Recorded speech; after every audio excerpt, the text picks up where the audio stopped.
ये जो वर्तमान आरक्षण है तो गरीबों के लिए नहीं, दलितों के लिए है। तो गरीब दलितों के लिए कौन देगा आरक्षण? याद रखिएगा, नीतीश के उंगलियों पर टिके हुए हैं आप, खींच लेंगे उंगली आप जमीन पे। कोई बिहार में नेता बड़ा नहीं है भाजपा का, चिराग पासवान सबसे बड़ा नेता है एनडीए के। नहीं, 100% आरक्षण हो जाएगा तो आप समझिए कि फिर आरक्षण समाप्त हो गया ना।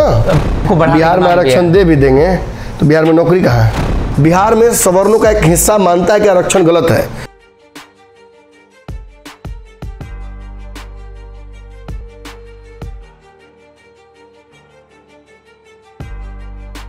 नमस्कार, पंचनामा देख रहे हैं आप, जहां हम करते हैं खबरों की चीरफाड़।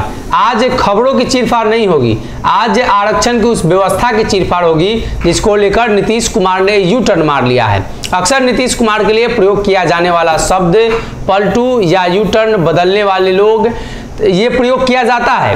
खासतौर पर तेजस्वी यादव ने जब शुरुआत की और उसके बाद अब भारतीय जनता पार्टी लगातार प्रयोग कर रही है। पिछले दिनों एक फैसला आया सुप्रीम कोर्ट में, ये फैसला कहीं ना कहीं ये दायर की गई थी कि इस फैसले को बदला जाए, और ये फैसला केंद्र सरकार ने लिया था।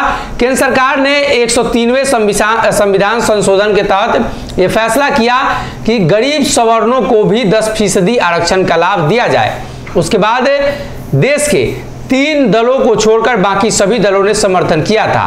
डीएमके, वामदल और राजद ने इसका समर्थन नहीं किया था, और अब राष्ट्रीय जनता दल को नीतीश कुमार ने फिर से झटका दे दिया है। इसलिए कि जब फैसला आया है और संविधान संशोधन को सही करार दिया गया है, सुप्रीम कोर्ट ने कहा है कि ये सही है, सवर्णों को भी आरक्षण दिया गया, आरक्षण बैरियर को नहीं तोड़ा गया है। विशेष जानकारी डॉक्टर साहब से लेंगे, राजनीतिक चीरफाड़ करेंगे, आखिर नीतीश चाहते क्या है। नीतीश कुमार के 2 बयानों पर हम लोग जिक्र करेंगे। पहला बयान कि जो आरक्षण की व्यवस्था है, तो हमने तो कहा ही था कि ये व्यवस्था होनी चाहिए, बढ़िया है, इस फैसले पर अब ऐतराज कहाँ है। नीतीश कुमार का पहला बयान ये था। दूसरा ये था कि लेकिन इसमें अब केंद्र सरकार को सोचना होगा कि जातीय जनगणना कराया जाए, उसमें जातियों का आंकड़ा निकाला जाए, और जो आरक्षण का बैरियर है उसको बढ़ाया जाए। ओबीसी वर्ग खुद आरक्षण बढ़ाने की मांग कर रहे हैं, 28 से 35, 38, 40% बढ़ाने की बात चल रही है। लेकिन मतलब विरोधाभास है। नीतीश कुमार की बातें द्व्यर्थी है, 2 बातें वहाँ समझ में आ रही हैं। कल केसी त्यागी का बयान संपूर्णता वाला था, नीतीश कुमार का आज का बयान कॉन्फ्लिक्ट पैदा करता है। नीतीश कुमार का आज का बयान तेजस्वी को खुश करने वाला था कि हम आपसे अलग नहीं हुए। निश्चित तौर पर तेजस्वी को ही नहीं, बिहार के उन वोटरों को भी खुश करने वाला था, जिसको लेकर कल हमने पंचनामा किया था। जी याद होगा आपको, मैंने पंचनामा में कहा था कि नीतीश चाहते हैं कि पहले बिगड़ जाए परिस्थिति, तो पहले बिगाड़ने वाले के साथ खड़े हो जाएंगे, और जब बिगड़ जाएगा तो उससे गठबंधन तोड़ के बनाने वालों के साथ जाकर क्रेडिट लेंगे, हमने बनवाया, बनवाने में मेरा पूरा सहयोग है, मैंने ही तो ऑर्केस्ट्र किया बनाने की प्रक्रिया। और सच पूछिए तो नीतीश चाहते हैं कि EWS रिजर्वेशन हो जाए, ताकि तब वो कहेंगे कि देख रहे हैं ना, जिसकी जितनी जनसंख्या होनी चाहिए उतना उसको मिलना चाहिए। हाँ। और फिर देखिए, और वो ये जानते हैं कि जनता की, यार बहुत लोग कहेंगे, कह रहे तो नीतीश ऐसा बोलेंगे तो फिर जनता पकड़ नहीं लगी।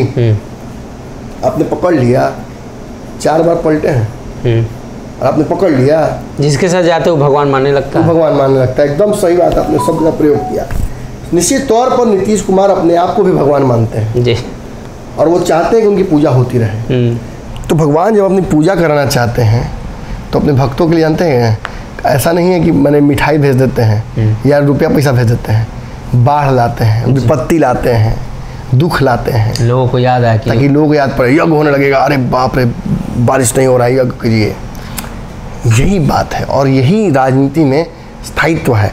नीतीश कुमार ने हम कोशिश की, हाँ, और इसी में वो हीरो बनते हैं। लालू यादव ने जंगल राज ला दिया, कहते रह गए नीतीश कुमार। आज कह रहे जंगल राज नहीं था, तब जंगल राज था, जंगल था। आज इसलिए कह रहे जंगल राज नहीं था क्योंकि आज उन्होंने उसका क्रेडिट ले लिया, चूस लिया उस पूरे राजनीतिक रस को, और अब चले गए हैं भाजपा के खिलाफ कि 10 साल में भाजपा आरक्षण खत्म कर दी, देश को डुबा दी। सारी गलतियां 10 साल में हुई हैं, इससे पहले कोई गलती नहीं हुई थी। मैं किसी से पक्ष से नहीं बोल रहा हूँ, लेकिन भाजपा के 10 साल में कितने साल नीतीश कुमार भाजपा के साथ रहे हैं? हमेशा रहे, 2-3 साल छोड़ देते, हमेशा रहे। तो आप भी तो आपके भागी हैं। अगर देश में सारी चीजें गलत हो रही तो आप भी उसके गुनहगार हैं।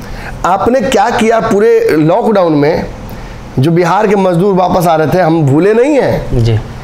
देखिए बाकी यही कहना होगा कि जनता भूल जाती है, शॉर्ट टर्म मेमोरी लॉस जो जनता को है उसका फायदा नीतीश कुमार उठा लेते हैं और उसी का फायदा उठाकर अपने बयान से पलट जाते हैं। अब मैं मुख्य मुद्दे पर आता हूँ।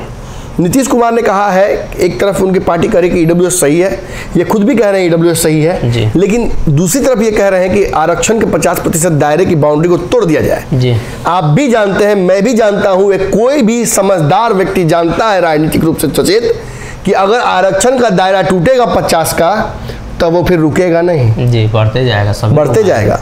गरीबों को आरक्षण कौन देगा जी? जाति के आधार पर तो मिल जाता है। मैं आरक्षण के दायरे को बढ़ाने के पक्ष में हूं, लेकिन मैं जानता हूं कि इससे कहां गड़बड़ी होगी। संविधान के कोर को तोड़ने की बात होगी। कल केसी त्यागी के बयान और इनके बयान में कितना विरोधाभास है। कल केसी त्यागी ने यही कहा था जब कहा गया था कि ठीक है तो इकोनॉमिकली बैकवर्ड्स को भी तो दीजिए आरक्षण। जब ईडब्ल्यूएस को आपने दिया 10%, जब आपने दिया सवर्ण गरीबों को 10%, तो आप दलित गरीबों को भी तो दीजिए। ये जो वर्तमान आरक्षण है तो गरीबों के लिए नहीं, दलितों के लिए है। तो गरीब दलितों के लिए कौन देगा आरक्षण? तो केसी त्यागी ने क्या कहा था कि ये तो संविधान के कोर के खिलाफ है। आज नीतीश कुमार क्या कह रहे हैं? उनको भी मिलना चाहिए। नहीं, आज वो कह रहे हैं कि दायरा तोड़ दीजिए, बाउंड्री तोड़ दीजिए। केसी त्यागी ने कहा कि 50 से ज्यादा हम नहीं दे सकते हैं, लिखा हुआ संविधान में। तो फिर तो भारतीय जनता पार्टी के एजेंडों पर नीतीश काम कर रहे हैं। भाजपा भी चाहती है कि आरक्षण का दायरा इतना बढ़ जाए कि 100 हो जाए। उसके एजेंडा पर नहीं काम कर रहे हैं, उसको ढील दे रहे हैं। ढील देंगे, एक बार खींचेंगे तो कहाँ जाएगा? ऊपर पतंग की तरह। जैसा मैं कह रहा था, पहले बिगाड़ दो फिर बनाओ। नीतीश को बेहतर समझ रहा हूँ और मैंने कई बार कहा है कि मैंने उनमें PhD की है। उनके पॉइंट्स को पकड़ना होता है। सरकार गिरेगी गिरेगी रिटोरिक कर रहा था। मैं बता रहा था कि याद रखिए भाजपा वालों, आज आप जो सत्ता में हैं तो आप कुछ नहीं समझ रहे किसी को। याद रखिएगा नीतीश के उंगलियों पर टिके हुए हैं आप। खींच लेंगे उंगली आप जमीन पे। आज देखिए जमीन पे गिरे हुए हैं, कोई पूछनिहार नहीं है भाजपा के नेताओं का। दौड़ दौड़ के पत्रकारों को खोज रहे हैं लोग कि मेरा इंटरव्यू। आपका क्यों लेंगे? आपसे बड़े नेता बहुत है बिहार में। चिराग पासवान को ला दिया, अब आपकी कहानी खत्म जी। कोई बिहार में नेता बड़ा नहीं है भाजपा का। चिराग पासवान सबसे बड़ा नेता है एनडीए के जी, और ये सब लोग उनके पीछे पीछे घूमेंगे। छोड़िए इस चर्चा को, वापस आता हूं उस मुद्दे पर। 50% आरक्षण को बढ़ाने की नीतीश कुमार की जो मांग है, दरअसल मांग नहीं है, ये चाल है जी। कैसे? भाजपा के खिलाफ तो राजनीति करनी ही है, केंद्र में तो आना ही है, उसके लिए ओबीसी को तो अपने पाले में करना ही है। तो ओबीसी खुश है, संपन्न है, उसको आरक्षण मिला हुआ है, उसका आरक्षण बचा हुआ है, कोई उसका आरक्षण में छेड़छाड़ नहीं कर रहा है। अगर भाजपा को जबरदस्ती करवा दिया जाए आरक्षण में छेड़छाड़, तो ये प्रस्तुत कर दिया जाए जनता के सामने कि भाजपा छेड़छाड़ कर रही है, तो भाजपा की मंशा पर तो शक मुझे भी है। मैं भी तो कहता रहता हूँ कि आरक्षण भाजपा समाप्त कर देगी, लेकिन जब तक इस देश में एक बड़ा जनसंख्या हकमारी जिसकी हो रही है उसके तरफ से खड़ा रहेगा, तब तक नहीं हो सकता है जी। जो लोग आरक्षण का विरोध करते हैं, तो कई लोग हमारे जैसे भी आरक्षण का सपोर्ट करते हैं, जो दलित शोषित पीड़ित है उनका सपोर्ट करते हैं। तो ऐसी स्थिति में नीतीश कुमार चाहते हैं कि बिहार में वो जातीय जनगणना करा लें ताकि और आरक्षण के दायरे को बिहार में तोड़ दें, बिहार में उसको 50 से आगे हिला दें। तो पहले ही दलित महादलित कर चुके हैं, कई बंटवारा, अभी ढेर खेला करेंगे। अभी बहुत बड़ा खेला इनको करना है महिलाओं को। अभी ये जानते हैं कि मुसलमान नाराज है हमसे, शाहबुद्दीन वाले फैक्टर से। मुसलमान को स्पेशल अभी उसमें भी कुछ गेम खेलने वाले हैं। बहुत तरह की बात है कि मैं ये स्पष्ट नहीं कह रहा हूँ कि नीतीश ऐसा करेंगे, क्योंकि ये कहना गलत होगा इस वक्त, ये आग लगाने जैसी बात हो जाएगी, इसलिए इससे हमें बचना चाहिए। लेकिन नीतीश कुमार के मन में सब कुछ चल रहा है। बिहार में तो उन्होंने कह दिया जातीय जनगणना हम करा के हम अपने हिसाब से करेंगे। भाजपा को भी देश भर में करना चाहिए। करवाएगा कौन? नीतीश कुमार तो प्रचार बनाएंगे ना। नीतीश कुमार बनाएंगे, कैसे बनाएंगे? जब सारा विपक्ष के लोग कहेगा कि नहीं आप अच्छे कैंडिडेट हैं, हम आपको सपोर्ट कर रहे हैं। देखिए, सब अपनी मस्ती में और एक बूढ़ा अपनी मस्ती में जी। पूरा समियाना देखिएगा, सब जगह सजा रहता है। सब लोग अपना पूरा सोनेपुर मेला है, सब लोग कहाँ खुश रहता है। अगर ये देखिए कितना बड़ी मिठाई है, कोई कहीं देख रहा है, लेकिन एक बूढ़ा का नज़र एक ही चीज़ पे होता है। मैं नहीं बताऊंगा कि वो क्या चीज़ है जी। दर्शक बेहतर समझते हैं। इसी तरीके से नीतीश कुमार की जो नज़र है उस बूढ़ा की तरह या अर्जुन की तरह सीधे एकदम निशाने पर है। हर चीज़ वो आसपास जो हो रही है उसको उसी से जोड़ना है, उसको वहीं ले आना है। और देखिए इसके लिए तेजस्वी यादव को भी नुकसान उठाना पड़ेगा, केवल भाजपा को नहीं है। भाजपा के तो खिलाफ सेंटीमेंट बना ही हुआ है, बिहार में जाति जनगणना कराएंगे, निश्चित तौर पर बिहार में ओबीसी की संख्या बहुत बड़ी है, ओबीसी को बिहार में निश्चित तौर पर यह लगेगा कि नीतीश उनकी हक की बात कर रहे हैं। आपके हक की बात करते तो आपको नहीं लगता? जी लगता कि भाई भूमिहार समाज को देते हैं आरक्षण, तो आप भी कहते कि नहीं ठीक है, बहुत बढ़िया नेता है। कौन कहे खराब है? 5 रुपये हमको दीजिएगा, आप 50 दीजिएगा, दोनों दीजिएगा तो हमको थैंक यू है बोलेंगे जी। लेकिन अगर मांग दीजिएगा तो दिक्कत हो सकता है कि हम पलट के बुढ़ा की तरह उधर देखने लगे जी। सच यही है कि निश्चित तौर पर जानते हैं कि लोगों के मन में जो भावनाएं है, लालच है, उसको भुनाया जा सकता है। 15 लाख दे के भाजपा आ गई है, अब आरक्षण देके नीतीश कुमार बढ़ा के नीतीश कुमार आ जाएंगे, जानते हैं अच्छे से।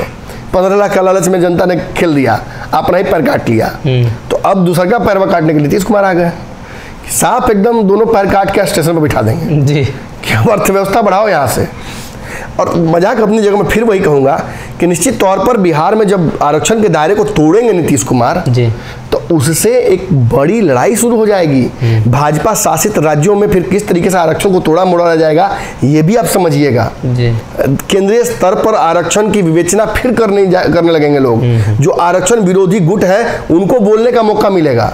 बिहार में सवर्णों का एक हिस्सा मानता है कि आरक्षण गलत है, उनको बोलने का मौका मिलेगा।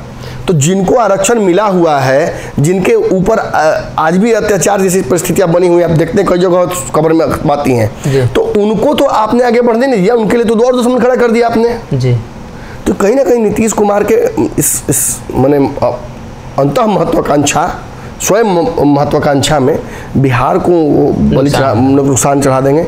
और इससे नुकसान देखिए भाजपा का, तो कहीं ना कहीं भाजपा को झटका लगेगा कि जब ये जातीय जनगणना कराएंगे तो भाजपा पर नैतिक दबाव बनेगा जी। और केंद्र की कुर्सी के लिए भी हिलने लगेगी। लेकिन तेजस्वी यादव को भी नुकसान होगा, क्योंकि जो कोर है तेजस्वी यादव का कि आरक्षण में छेड़छाड़ नहीं होनी चाहिए, उस पर भी एक बहुत बड़ा हमला होगा ये जी। तो बिहार में ये हो रहा है, तो इससे क्या फायदा होता है, इस सब पे भी हम लोग को नजर रखनी चाहिए।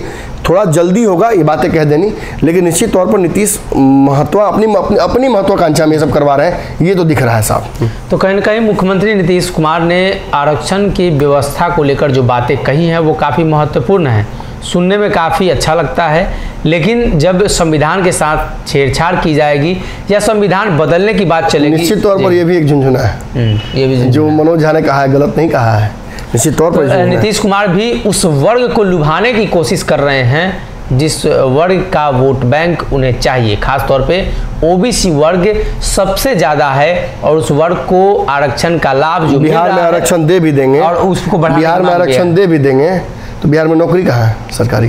बड़ा सवाल है। केंद्र में नौकरी करने जाएगा तो आरक्षण भी केंद्र में है या नहीं है?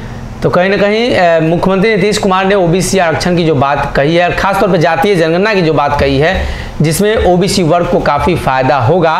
लेकिन फिर वही बात होगी कि आरक्षण का दायरा अगर 50% से बढ़ा तो बढ़ते बढ़ते 100 हो जाएगा, और अंततः ये हो जाए कि आरक्षण ही पूरे जगह लागू हो जाए। नहीं, 100% आरक्षण हो जाएगा तो आप समझिए कि फिर आरक्षण समाप्त हो गया ना भारतीय जनता पार्टी के हिसाब से, फिर तो आरक्षण समाप्त हो गया।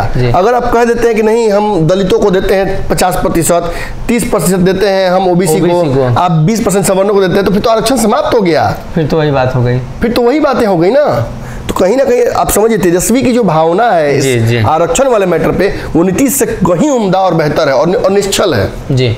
और यही वो बात है कि केसी त्यागी ने जो बयान दिया और उसके बाद मुख्यमंत्री नीतीश कुमार ने बयान दिया, देखने वाली बात होगी कि केंद्र सरकार इस मसले को लेकर क्या कुछ बयान देती है, इसलिए कि भारतीय जनता पार्टी अब इस पर रिएक्ट करेगी। मुख्यमंत्री नीतीश कुमार ने बयान दिया है और भारतीय जनता पार्टी इस पर काउंटर करेगी, इसलिए कि 10% आरक्षण की व्यवस्था भारतीय जनता पार्टी के शासनकाल में ही शुरू की गई थी।